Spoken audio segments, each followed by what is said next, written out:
السلام عليكم ورحمة الله وبركاته وولاشين أمومنا إيو مركلة عاو هدو الله سبحانه وتعالى وكرر للنقضاء ولا ليال وحان إذن لو ذاقيا إن دور قضب أو كسابسان سيدا والدكو وقلوز قريو أما لوغا قاضو أو لغا وريغو حقوق ذا والد نمو وليهي إن والدك حقوق أيو ليهي إن حقوق ذا والدك وليهينا وحاجرتا مر لغا وريغو oo xuquuqdaas termination inta looga sameeyo laga qaado xuquuqda uu ku leeyahay in uu hayo caruurtiisa in uu haysto looga qaado hadaba waxa badatay caruur Soomaaliyeed in la qaato oo gacan kale ay galaan iyo in waalid fara badan oo Soomaaliyeed caruurtoodii si fudud ay ku luus gareeyaan oo caruurtoodii laga kaxaysto wadamadan qurbaha ah marka hore waxaan leeyahay hooyo Soomaaliyeed oo dhan waa qaali iyo waalidka Soomaaliyeed aad iyo aad ay qaali u yihiin hooyo Soomaaliyeedna ummaddaninayo in ay arrimahan oo dhan ay ku dhex jirto laakiin marka hore waxaan rabaa in aan barano oo aan ogaano qodobada ama xeerarka u dejisan ee lagu wareego ilmaha in aan wax ka barano biidnillaahi baari haddaba waalidka marka uu ilmihiisa haysto wuxuu leeyahay xuquuq buuxda ayuu leeyahay oo ilmihiisa uu ku haysto qodobo ayaa jira burin kara in waalidka xuquuqdiisa uu haysto oo laga qaadi karo ilmaha laga wareegi karo oo maxkamaddu ay ilmaha kala wareegi karto waalidka haddaba qodobadaas ama sharciyadaas u degan wadanba wadan wuu kaga duwan yahay state by state wuu kaga duwan yahay waxaana jira waxyaabo guud oo ay wadaagaan haddaba caawa haddii Ilaahay subxaanahu wa ta'aala uu ka raali noqdo waxaan dul istaagi doonaa qodobada ugu waaweyn kamid ah waxyaabaha waalidka looga qaado caruurtooda qodobka koowaad looga qaadi karo waalidka ilmihiisa ayaa waxay tahay in uu waalidka uu la yimaado in uu ilmaha si physical uu u dilo in ilmaha korkiisa ay ka muuqato jirdil inay ilmaha ay ka muuqato ama in uu ilmaha jirkiisa isagoon la ilaalinin aawadeed meel uu ka dhacay meel dis ah something like that oo wax allaari wixii ilmaha jirkiisa injury ah oo soo gaaro waalidka lagu la xisaabtamo ama waalidka ha ka imaato ama si dayaca ha ku timaade qodobka labaad waxa weeyaan sexual abuse oo ah in ilmihii guriga uu ku nool yahay uu lagala imaado in ilmahaas la xoogo oo lagu xadgudbo qodobka saddexaad wuxuu yahay in ilmihii emotion ahaan loo damage gareeyo oo ah in ilmihii ama la caayo hadallo uusan qaadan karin la dhaho oo ilmihii uu niyad jab ama kalsoonidii guriga waalidka uu ku haystay ay ka lunto qodobka saddexaad oo ah neglection oo qodobka afraad oo ah neglection oo isagana noqonayo in mataqaana ilmihii aan loo dhameystirin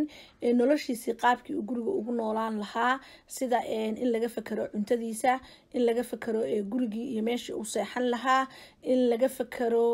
Allahumma salli ala Muhammad waxbarashadiisa in laga fakaro nadaafadiisa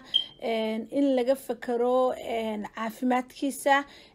intaba waxay soo wada hoosgalaysaa umbrellada of neglectionka ayay soo hoosgalaysaa intaasoo qodob in mataqaana cunugii waalidku ay u dhameystiraan qodobka lixaad Allahumma salli ala Muhammad waxa weeyaan asagana in waalidku uu yahay mid droog qaata oo aan ilmihii mataqaana xaadir u ahayn korintiisa ama in uu yahay mid ay ku timid mental illness in uu maskaxda ama something uu ka jiran yahay waalidkii isaga uu jiran yahay oo mataqaana ilmihii inuu xanaaneeyo uusan heli karin qodobadaas ayaan caawo ka soo qaatay oo qodobada ugu waaweyn ilmaha ama faamilka lagu soo dhexgali karo ah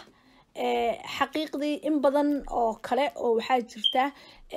culture to culture ama dhaqan to dhaqan waxyaaba aan ku kala duwannahay oo annaga dhaqankeena waxyaaba uu leeyahay oo waalidkeena xanaaneyntiisa iyo korintiisa ilmaha uu korinayo ay mararka qaarkood kaga duwan tahay wadamada cusub ee qurbaha ah ee aan nimid yaa waxay keenaysaa in waxyaabo fara badan oo laga yaabo in uu hal dhaqan uu ku yahay caadi uu ku yahay oo normal uu leeyahay inuu dhaqanka kale uu normal la noqon waayo haddaba qodobadan ayaga ah ayaa aada iyo aad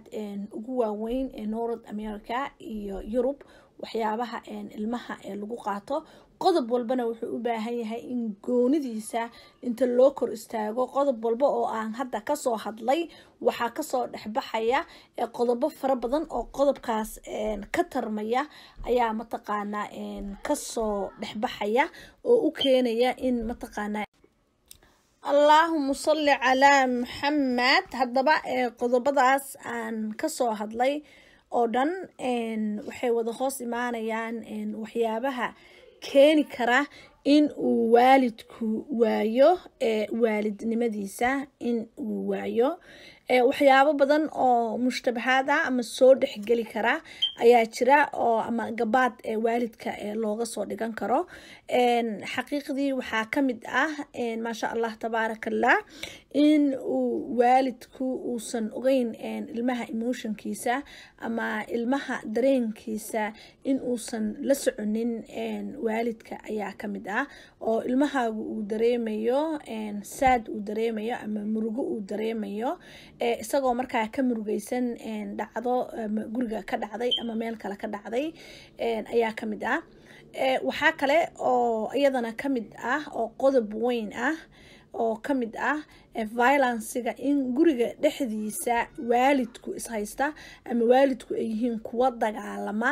ilmaha hortooda waxaa ka mid ah in waalidka dhexdiisa ay ka dhex socoto qaylo ama mataqaanaa afceliisa ama hadallo adag oo mataqaanaa ilmahaasi uu dhageysanayo ayaa iyadana mataqaanaa qayb ka mid ah oo weyn wadamadan looga qaataa oo soo dhexgeli kara بإذن الله باري قيبتن وقيبتي كوات أن كجهد له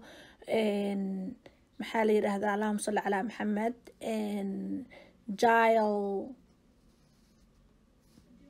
parental rights waalidka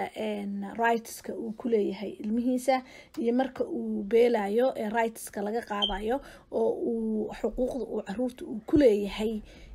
uu beelayo laakiin biidni illaahi baari waxaa inoo soo diyaarinayaa oo aan ka mataqaanaa maasha Allah tabaarakallah aan ka hadli doonaa hadduu ilaahay yiraahdo qodob walbo iyo waxyaabaha looga hortagi karo waxa looga baahan yahay cunuga marka uu mataqaanaa iskuulaadka iyo mujtamaca uu dhex xaadirayo meelaha laga fiirin karo maxay tahay waxyaabaha ay social workerka ama maxaa la yiraahdaa ay kasoo dhex galaan waalidka ay fargelinta meelaha ay kasoo sameeyaan haddii ilaahay subxaanahu wa tacaala uu ka raali noqdo hooyo walbo oo arintan ay taabatay ilaahay subxaanahu wa tacaala waxaa uga baryaa in ilmaheeda gacanteeda uu kusoo celiyo hooyo walbo oo ka shaksan inuu ilaahay subxaanahu wa tacaala uu ka samata bixiyo ayaan Allah subxaanahu wa tacaala aan u weydiinayaa hooyo Soomaaliyeed wax ka qaalisan malaha laakiin qadarka ilaahay iyo wadamadan aan imaanay oo leh maxaa la yiraahdaa dhaqankoodu uu naga duwan yahay ayaa waxay keentay in mataqaanaa faragelin badan ee caruur Soomaaliyeed gacantii waalidka Soomaaliyeed ay ka baxaan اللهم صل على محمد والدين تاسو دhan mar labaad iyo mar saddexaadba ilaahay subxaanahu wa tacaala waxaa u weydiinayaa in awlaadooda gacantooda uu kusoo celiyo meel allaale iyo meeshii ilmo Soomaaliyeed lagu qaatay oo uu ku maqan yahayna in ilaahay subxaanahu wa tacaala uu ku xifdiyo walaashiin umumuna oo idin la dhammaantiin assalaamu calaykum waraxmatullaahi wabarakaatu